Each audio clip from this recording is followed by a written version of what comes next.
नमस्कार। कृषि समाचारों के आज के अंक में आप सभी का स्वागत है। सबसे पहले नजर आज की खास खबरों पर। अधिक उपज वाली सब्जी उत्पादन तकनीक का विकास। उत्तर प्रदेश में पारदर्शी किसान सेवा योजना शुरू। सहकारी क्षेत्र की 10 चीनी मिलों में पेराई शुरू। सोलर सिंचाई योजना के लिए 86 करोड़ 50 लाख रुपए की व्यवस्था। राष्ट्रीय कृषि विकास योजना के क्रियान्वयन हेतु 1 अरब 27 करोड़ रुपए अतिरिक्त धन की जरूरत। पशुओं के रोग मुक्त प्रक्षेत्रों के विकास की व्यवस्था। पशुओं के कृत्रिम गर्भाधान व प्रजनन सुविधाओं में सुधार। अब समाचार विस्तार से। रक्षा जैव ऊर्जा अनुसंधान संस्थान हल्द्वानी ने पहाड़ों में विपरीत स्थितियों में सब्जी उत्पादन की ऐसी तकनीक विकसित की है जिससे किसान परंपरागत खेती की तुलना में 4 गुना अधिक उत्पादन प्राप्त कर रहे हैं। यह संस्थान रक्षा अनुसंधान एवं विकास संगठन के अधीन कार्य करता है।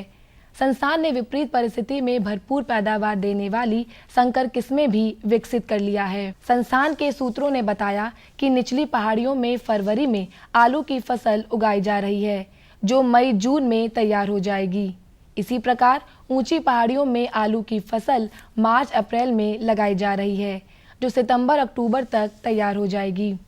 इसके साथ ही इन स्थानों पर फूल गोभी, बंद गोभी, प्याज, लहसुन, पालक, चौलाई, शलजम, मूली, भिंडी, धनिया, मेथी, लोबिया, अरवी, मटर, गाजर आदि की फसलें ली जा सकती हैं।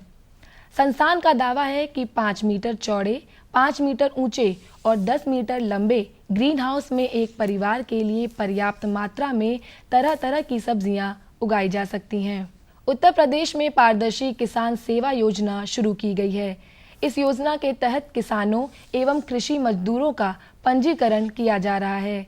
इस योजना के तहत कृषि संबंधी योजनाओं का लाभ केवल पंजीकृत किसानों को ही दिया जाएगा तथा बीज, कृषि रक्षा रसायन, कृषि यंत्र, मजदूरी, भूमि उपचार, फार्म स्कूल, कृषि प्रशिक्षण और कृषि प्रदर्शन आदि से संबंधित अनुदान का लाभ नगद सीधे सीधे उनके बैंक खाते में भुगतान किया जाएगा।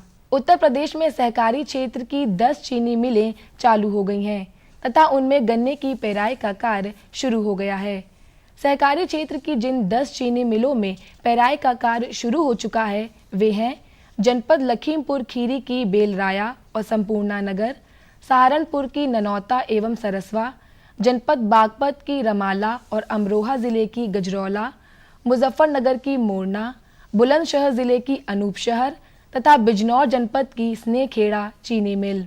उत्तर प्रदेश में सोलर फोटोवोल्टिक सिंचाई पंप योजना के सफल क्रियान्वयन के लिए प्रदेश सरकार गंभीर है।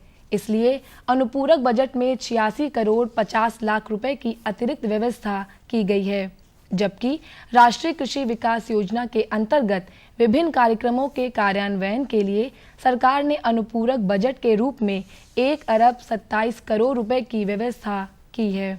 उत्तर प्रदेश में पशुओं के लिए रोग मुक्त प्रक्षेत्र की स्थापना की जाएगी। इसके लिए राज्य सरकार ने अपने अनुपूरक बजट में 4 करोड़ 79 लाख 78 हजार रुपए की व्यवस्था की है। इन रोग मुक्त प्रक्षेत्रों की स्थापना राष्ट्रीय पशु स्वास्थ्य तथा सेवा नियंत्रण कार्यक्रम के अंतर्गत किया जाएगा। गाय भैंसों में कृत्रिम तथा प्राकृतिक गर्भाधान द्वारा पशु प्रजनन की सुविधाओं का सुधार एवं विस्तार किया जाएगा। इसके साथ ही बायफ के माध्यम से भी प्रजनन की सुविधाएं उपलब्ध कराने के लिए विभिन्न मदों में राज्य सरकार ने अनुपूरक बजट के माध्यम से 1 करोड़ 30 लाख रुपए का प्राविधान किया है। और अब किसान भाइयों के लिए कृषि वैज्ञानिकों की सामयिक सलाह। गेहूं की बुआई के लिए अनुकूल तापक्रम है, अतः युद्ध स्तर पर बुआई करें। बुआई सीड कम फर्टी ड्रिल द्वारा करें, छिटकवा विधि से कदापि न करें।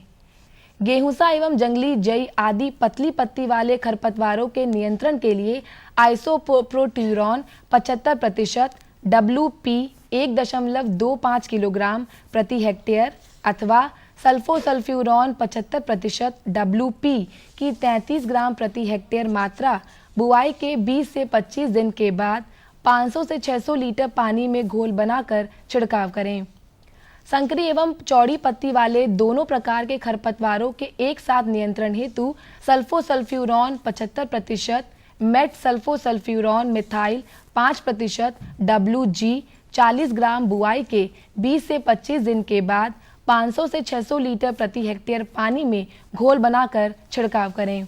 जो कृषक गेहूं के साथ राई की सहफसली खेती करना चाहते हैं, वह गेहूं की 9 लाइनों के बाद 1 लाइन राई की वरदान प्रजाति की बुआई कर सकते हैं। चना की देर से बुआई हेतु संस्तुत प्रजातियों पूसा 372, उदय तथा पंत जी 186 की बुआई करें। गन्ने की पेड़ी में अच्छा फुटाव प्राप्त करने के लिए सिंचाई के उपरांत ओट आने पर 10 टन प्रति हेक्टेयर ताजा प्रेस मेड डालकर गुड़ाई करें। इनसे फुटाव अच्छा होगा। प्याज की पूसा लाल गोल, कल्याणपुर लाल गोल तथा लाइट रेड किस्मों की नर्सरी डालें। टमाटर में निकाय गुड़ाई तथा आवश्यकता अनुसार सिंचाई करें व फसल को झुलसा रोग से बचाने के लिए 0.2% मैंकोजेब का छिड़काव करें। कीटों से बचाव हेतु नीम सीड किरणल का प्रयोग करें। केले की पत्तियों पर काले धब्बे एवं सड़ने की समस्या हो तो 1 ग्राम कार्बन डाजिम प्रति लीटर पानी में घोलकर छिड़काव करें। वर्तमान मौसम को देखते हुए पशुओं को ठंड से बचाने के लिए सुबह शाम पशुओं पर झूल डालें तथा रात में पशुओं को अंदर पशु घर में बांधें। पशुओं में लंगड़िया व गला घोटू रोग की रोकथाम हेतु टीकाकरण कराएं। और आइए अब एक नजर डालते हैं कृषि उत्पादों के मंडी भाव पर।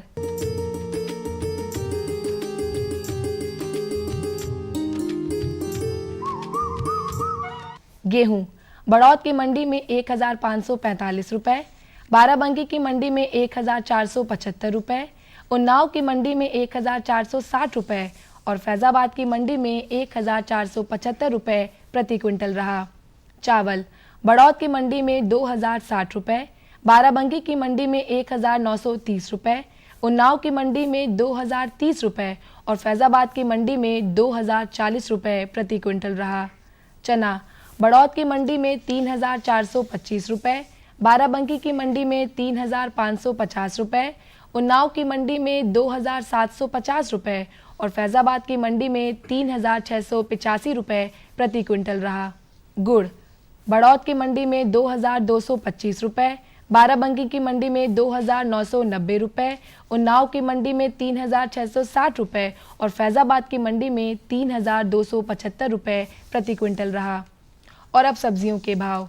आलू बड़ौद की मंडी में 1650 रुपए, बाराबंकी की मंडी में 1890 रुपए, उन्नाव की मंडी में 1700 रुपए और फैजाबाद की मंडी में 2070 रुपए प्रति क्विंटल रहा। प्याज बड़ौद की मंडी में 1390 रुपए, बाराबंकी की मंडी में 1610 रुपए, उन्नाव की मंडी में 1400 रुपए और फैजाबाद की मंडी में 1650 रुपए प्रति क्विंटल रहा। टमाटर बड़ौद की मंडी में 1060 रुपए, बाराबंकी की मंडी में 850 रुपए, उन्नाव की मंडी में 1070 रुपए और फैजाबाद की मंडी में 1150 रुपए प्रति क्विंटल रहा।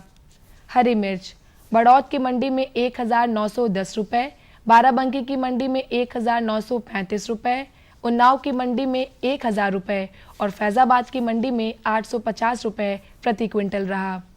और अब फलों के भाव। केला बड़ौद की मंडी में 1170 रुपए, बाराबंकी की मंडी में 1890 रुपए, उन्नाव की मंडी में 1600 रुपए और फैजाबाद की मंडी में 1850 रुपए प्रति क्विंटल रहा। सेब बड़ौद की मंडी में 3945 रुपए, बाराबंकी की मंडी में 5210 रुपए, उन्नाव की मंडी में 5500 रुपए और फैजाबाद की मंडी में 4280 रुपए प्रति क्विंटल रहा। तो ये थे आज के कृषि समाचार और मंडी भाव। कल हम इसी समय फिर मिलेंगे कृषि जगत के नए समाचारों के साथ। तब तक के लिए हमें दीजिए अनुमति। नमस्कार। और बताओ। बस। अरे ये क्या भैया जी, बस इतनी सी रासायनिक खाद? किसानी छोड़ रहे हो क्या? किसानी नहीं, नादानी छोड़ रहे हैं। मिट्टी की जांच कराई है। अब तो लालाजी जितनी जरूरत है उतने ही उर्वरक खेत में डालेंगे। हाँ, किसान भाई आज ही अपने जिले की नजदीकी भूमि परीक्षण प्रयोगशाला में मिट्टी की जांच जरूर करवाएं और मिट्टी में पोषक तत्व, नमी व पौधे के विकास को देखते हुए केवल जरूरत के अनुसार ही पोषक तत्व डालें। और हाँ, मिट्टी में गंधक, जस्ता, बोरोन जैसे सूक्ष्म पोषक तत्वों का पता लगाना भी न भूलें। उर्वरक और जैविक खाद के सही उपयोग से भूमि का उपजाऊपन बनाए रखें, उत्पादकता बढ़ाएं, खर्चा घटाएं और बहुमूल्य विदेशी मुद्रा बचाने में भी सहयोग दें। और हाँ, धीमी गति से नाइट्रोजन उपलब्ध कराने वाले उर्वरकों जैसे नीम लेपित यूरिया को प्राथमिकता दें और यूरिया का पत्तों पर छिड़काव करें। अरे वाह, तू तो सचमुच समझदार हो गया रे। अधिक जानकारी के लिए संपर्क करें जिला कृषि अधिकारी या किसान कॉल सेंटर।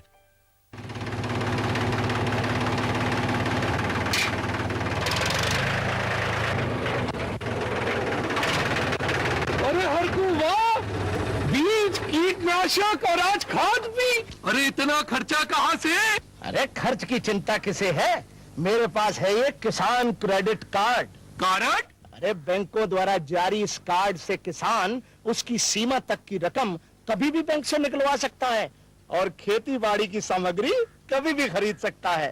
कर्ज के झंझट से भी छुटकारा और तो और बिजली के बिलों का भुगतान, डीजल इससे खरीदना और आसान हो गया है। तो हरकू भैया एक कार्ड मेरे लिए भी। किसान क्रेडिट कार्ड के लिए नजदीकी बैंक से संपर्क करें और पाएं ढेर सारे लाभ।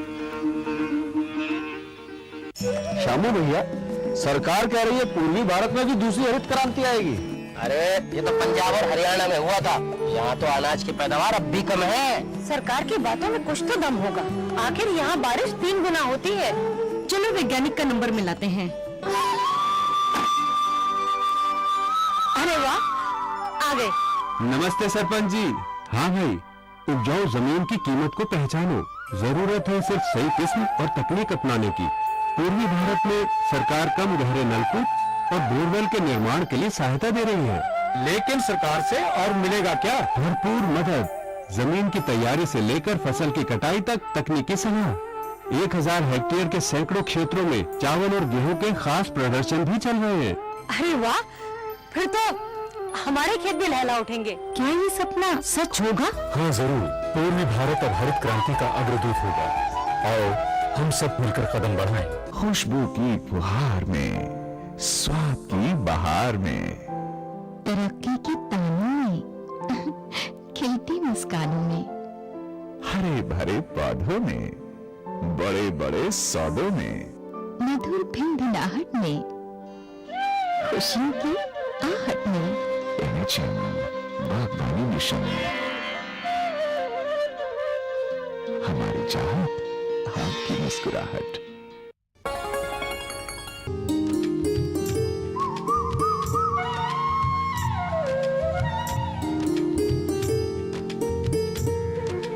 किसान भाइयों नमस्कार। कार्यक्रम कृषि दर्शन के आज के अंक में कृषि समाचारों के बाद आप सभी किसान भाइयों का एक बार पुनः स्वागत है। किसान भाइयों, हम और आप जो है अपने खेतों में अरहर की फसल लगा चुके हैं और हमारी ये जिम्मेदारी बनती है कि समय समय पर जो है हम अपने खेतों का निरीक्षण करते रहें, क्योंकि इस वक्त जो है लगभग फूल आने की स्थिति है और ऐसे समय में रोग और कीट का लगने का जो है बहुत ज़्यादा खतरा रहता है। तो ज़रूरत इस बात की है कि अगर हम निरीक्षण करते रहेंगे, कहीं हमें कोई रोग या कीट दिखे, उसे हम तुरंत उसका उपचार करने का प्रयास करें, उसे हटाएं, ताकि जो हमारा फसल का जो उत्पादन है उस पर कोई प्रभाव ना पड़े। इन्हीं सब बातों को ध्यान में रखते हुए आज के अंक में हम इस विषय पर जानकारी प्राप्त करेंगे कि अगर अरहर की खेती में किसी तरह के जो सामयिक प्रबंधन किस किस तरीके से करने हैं, आज हम वही जानकारी प्राप्त करेंगे। और इस विषय को विस्तार से बताने के लिए हमारे साथ मौजूद हैं कृषि विज्ञान केंद्र सीतापुर से विषय वस्तु विशेषज्ञ डॉक्टर AS यादव जी। आइए उनका स्वागत करते हैं। डॉक्टर साहब का बहुत बहुत स्वागत है कार्यक्रम कृषि दर्शन में। नमस्कार जी। डॉक्टर साहब, जैसा कि मैं बताया कि जो है अरहर की फसल में इस वक्त जो है रोग और कीट का थोड़ा सा प्रभाव होने का खतरा ज़्यादा है, तो मैं ये जानना चाहता हूँ कि क्या क्या समस्याएं आ सकती हैं और ऐसी स्थिति से निपटने के लिए हमारे किसान भाई क्या करें? जी हाँ, अरहर एक दलहन की प्रमुख फसल है और इसमें जो प्रमुख रूप से जो रोग लगते हैं उसमें आपका उकटा रोग है और बांझपन रोग, ये मुख्य रूप से रोग लगते हैं।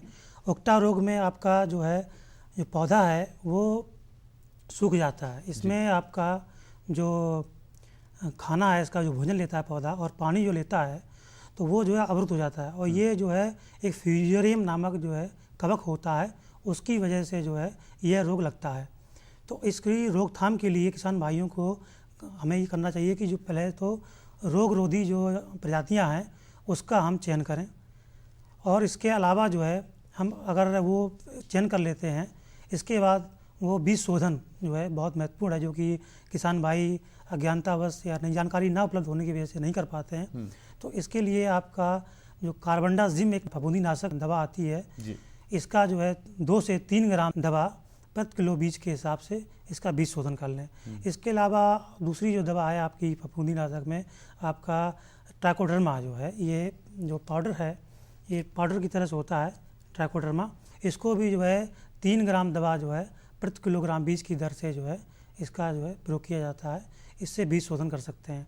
यदि खेत में इस तरह का आपको पेड़ दिखे किसान भाइयों, तो उसको जो है उखाड़ करके नष्ट कर दें और अलग फेंक दें उसको, या जला दें, किसी गड्ढे में दबा दें।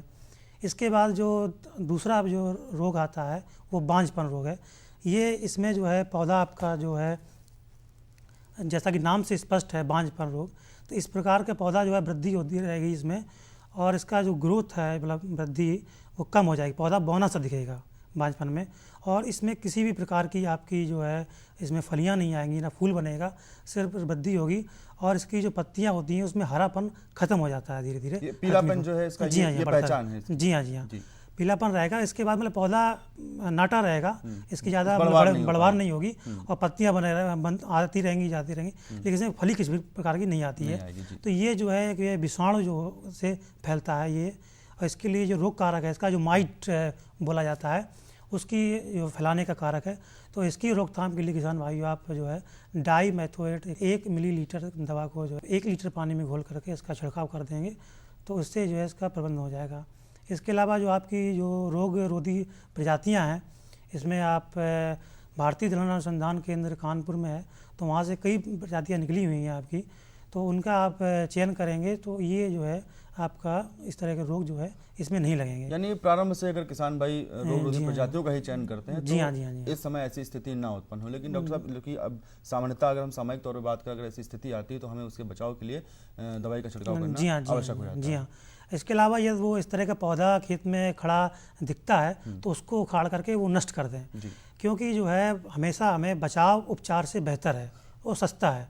क्योंकि जब हम खेत में कीट का या रोग का प्रकोप हो जाता है और उस अवस्था में हम जाकर के अगर हम दवाई का प्रयोग करते हैं तो महंगा पड़ जाता है। इसलिए शुरुआती अवस्था में ही हम जो है बीज के जब प्रजाति का चयन कर लें और बीज शोधन वगैरह कर लेंगे तो इस तरह की समस्याएं नहीं आती हैं। इसके बाद जो कीट में है, क्योंकि इसमें जो है आपका फूल आना शुरुआत हो जाएगी, दिसंबर के अंत में जाकर के फूल आने लगेगा, तो उसमें जो है हमको कीड़े भी जो इस फसल को नुकसान पहुंचाते हैं। लगभग अगर देखा जाए तो सामान्य तौर पे कभी कभी अधिक आक्रमण होता है जब कीटों का, तो 50 से लेकर के 80% तक जो है फसल नष्ट हो जाती है ये कीड़ों की वजह से। तो इसमें जो पहला कीट आपका है वो है फल मक्खी। ये क्या है, इसका जो इसमें अंडा, इसका लार्वा और इसका प्यूपा, ये पूरे जो इसका अंडे इसकी फली के अंदर ही जो है ये बनता है। ये तो ये इसका कीट जो फली के अंदर ही रह करके इसको जो है नुकसान पहुंचाता है। तो इसकी जो है रोकथाम के लिए किसान भाइयों को जो है डाईमेथोएट जो दवा है 30 cc की, इसका जो है आप 1 ml प्रति लीटर के हिसाब से इसका छिड़काव कर सकते हैं। इसके बाद जो दूसरा जो कीट है वो बहुत ही हानिकारक कीट है, इसको जो है फल मक्खी बोलते हैं, फली भेदा कीट।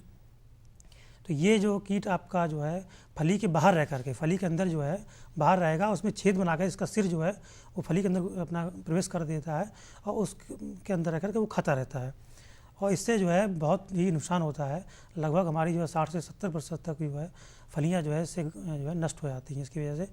तो सर्वप्रथम इसकी जो हमको जो रोकथाम करनी है उसके लिए जो है हमको पहले तो पता करना है कि जैसे कीड़े का जैसे प्रकोप हुआ तो उसमें पत्तियों के नीचे इसके जो है अंडे जो है देते था कीड़ा, जो है पीले रंग के जो छोटे छोटे से अंडे होते हैं जो पत्तियों के नीचे लगे रहते हैं।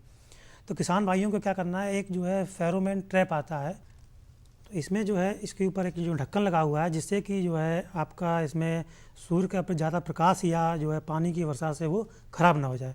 इसमें जो है अंदर एक नीचे की तरफ जो है एक छेद बना हुआ है, यहाँ पर एक रबड़ का जो है सेप्टा होता है काले रंग का, वो लगाया जाता है। तो इसको लगाने से 1 हेक्टेयर खेत में जो है लगभग आप 8 से 10 जो है इसको लगा दीजिए, तो फसल की जो अवस्था है जैसे होती है, जो वृद्धि जितना है उसकी ऊंचाई है, तो उससे थोड़ा ही ऊपर रहेगा ये हिस्सा जो है। ये अंदर रहेगा तो इसमें आसानी से कीड़े नहीं पाएंगे, इसलिए थोड़ा इसको ऊपर रखना है, फसल की जो ऊंचाई है उसके थोड़ा ऊपर यहाँ तक रहेगा ये। तो इसमें जो है जो सेप्टा लगा हुआ है ये आपका जो है इसको लगा देंगे इसमें, और इसके बाद जो है जो नर कीट होगा वो इसमें मादा की जो है उसको सुगंध समझ में आएगी, तो वो नर कीट उड़ते हुए इसमें आ जाएगा और इसके अंदर जो है गिर के फंस जाएगा। तो यदि हमारे जो है एक जाल में जो है 3 से 5 जो है नर पतंगे जो है फंस रहे हैं प्रतिदिन, और ये अगर लगातार 4-5 दिन तक हो रहा है, तो हमको सचेत हो जाना चाहिए कि हमारे फसल पर कीड़ों का प्रकोप हो चुका है। इसके बाद जो है हमको जो है सर्वप्रथम जो है हमें जाना चाहिए, वो जाना चाहिए जैविक नियंत्रण की तरफ जाना चाहिए। कीड़ा दिखा और हमको जो है जैविक नियंत्रण की तरफ जाना है। ये नहीं कि तुरंत ही जो है रासायनिक तरफ चले गए, क्योंकि जो रसायन होते हैं वो जो है विषैले होते हैं, तो वो हमारे वातावरण के साथ साथ मानव के स्वास्थ्य को भी प्रभावित करते हैं। इसके बाद जो है नीम का सत, इसके लिए क्या करना है कि नीम की निमोली किसान भाई इकट्ठा कर लें, और 1 किलो नीम की निमोली इकट्ठा करके उसको खरड़ से कूट करके उसका जो है जो उसके अंदर बीज होगा उसको निकाल लें, उसको जो है फिर कूट लें, और उसको कूटने के बाद किसी कपड़े में उसको बांध लें, पोटली बना लें, और 20 लीटर पानी में जो है उसको जो 24 घंटे के लिए डुबो कर रख दें।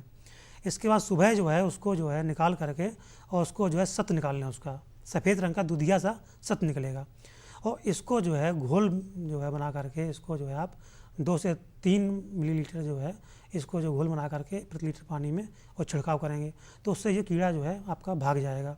ये इस तरह से भी कर सकते हैं। इसके अलावा जो है आपका विक्रेता जो है जो कीटनाशक जो दवाइयाँ बेचते हैं, उनके पास भी जो है नीम का तेल जो है मिलता है, नीमा गार्ड के नाम से मिलता है, तो वो भी आप उनको दुकान से ले करके उसका जो है प्रयोग कर सकते हैं।